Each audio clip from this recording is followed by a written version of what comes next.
Depuis quelques années, les thérapies dites complémentaires se développent en France. Au-delà de la tendance, les disciplines sont de plus en plus respectées et pratiquées. Auger, un cabinet, a ouvert ses portes il y a près de 2 ans. Amélie et Anaïs, deux sœurs natives de la station, respectivement magnétiseurs et kinésiologues, ont fait le pari de s'installer dans leur village natal. Dans un premier temps, ça a dû faire parler un petit peu les gens. C'est pas quelque chose d'anodin de faire de l'énergétique au jet, dans la station des jets.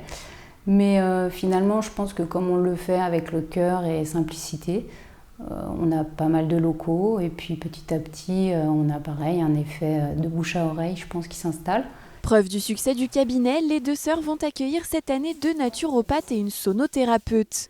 Anaïs, pour sa part, s'épanouit dans la kinésiologie, une discipline encore peu connue. On travaille beaucoup avec les méridiens.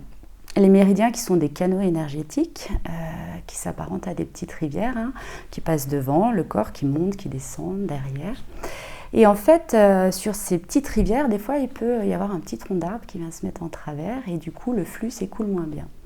Donc, ces méridiens, qui sont des canaux énergétiques, sont reliés à des organes, tels que le cœur, le foie, le poumon, le gros intestin. Et ces organes sont reliés à des émotions. Donc des fois, on peut avoir à venir en acupressure sur un méridien pour débloquer de l'énergie ou alors amener de l'énergie dans ce méridien ou alors en enlever parce qu'il est en excès. Une technique psychocorporelle qui l'a elle-même aidée.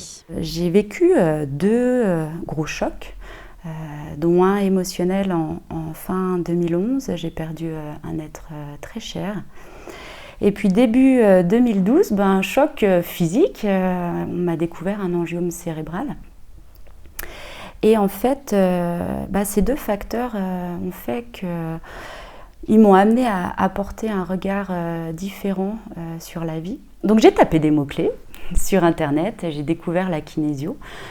Je suis allée directement en formation, j'ai même pas testé une séance. Et puis en fait, pour moi, c'était une thérapie personnelle.